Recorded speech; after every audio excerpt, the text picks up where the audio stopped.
Bismillahirrahmanirrahim. Assalamualaikum warahmatullahi wabarakatuh. Nama saya Fatih Humairah binti Syafi'i, nombor matrik A178045. Apakah itu vaksin, vaksinasi dan imunisasi? Vaksin, ubat pencegah penyakit berjangkit yang disebabkan oleh jangkitan virus dan bakteria. Manakala vaksinasi pula adalah salah satu proses yang dijalankan bagi menyempurnakan penyuntikan vaksin ke dalam tubuh seseorang sebagai langkah perlindungan pencegah sesuatu penyakit. Dan yang terakhir adalah imunisasi. Imunisasi adalah satu perbuatan bagi mendapatkan atau memberikan perlindungan daripada penyakit tertentu menerusi suntikan. Antara vaksin kanak-kanak bagi pencegahan penyakit iaitu adalah yang pertama vaksin MMR dan yang kedua daripada vaksin BCG. Untuk sumber vaksin pula, vaksin ini tidak mengandungi bahan-bahan yang boleh merosakkan tubuh manusia. Ia mengandungi bahan aktif dari bakteria atau virus iaitu antigen untuk membantu tubuh manusia menghasilkan antibodi untuk melawan penyakit apabila dijangkiti. Vaksin juga mengandungi komponen lain seperti bahan pengawet serta adjuvan. Setiap komponen dan bahan ini memainkan peranan penting dalam pengawalan kualiti keberkesanan vaksin serta keselamatannya. Manakala untuk hukum vaksin, ianya terbahagi kepada 3 hukum, iaitu yang pertama, harus. Hukum harus ini jika proses vaksinasi yang dilakukan menepati konsep rawatan perubatan pencegahan seperti apa yang dianjurkan oleh Islam, membawa kesan positif dan tidak memudaratkan diri. Yang kedua ialah haram, iaitu tidak menepati kaedah perubatan pencegahan yang sebenar dan memberi kesan sampingan yang memudaratkan. Yang ketiga pula ialah harus bersyarat, iaitu harus sekiranya keadaan darurat. Dalil pengambilan vaksin.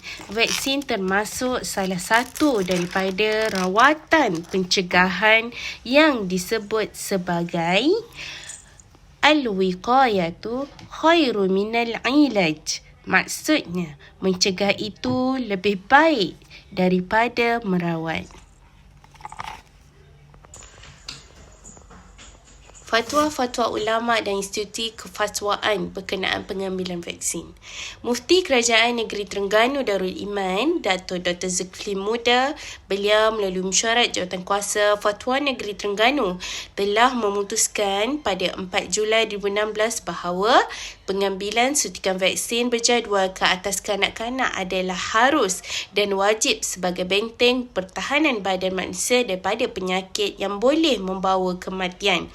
Rujuk vaksin halal, rakyat diminta tidak ragu-ragu ambil suntikan imunisasi. Yang kedua, Mufti Kerajaan Negeri Perlis, Sahibus Samahah, Datuk Dr. Muhammad Asri Zainul Abidin, mesyuarat Jawatankuasa Fatwa Negeri Perlis kali ke-23 bertarikh 3 Oktober 2016 telah memutuskan bahawa pengambilan vaksin bagi melindungi anak dari serangan wabak termasuk dalam tanggungjawab ibu bapa atau penjaga yang wajib ditunaikan. Kecuaian dalam menunaikan tanggungjawab ini boleh membawa mudarat kepada anak-anak adalah berdosa.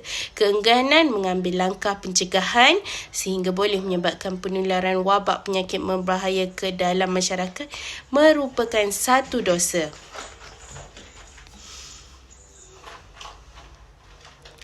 Resolusi Persidangan Ulama Sedunia di bawah Pertubuhan Negara-Negara Islam Sedunia, resolusi pada tahun 1992 dan 2009 menekankan keharusan, galakan dan hak pemerintah untuk mewajibkan rawatan secara paksaan ke atas rakyatnya jika penyakit tersebut boleh membahayakan masyarakat.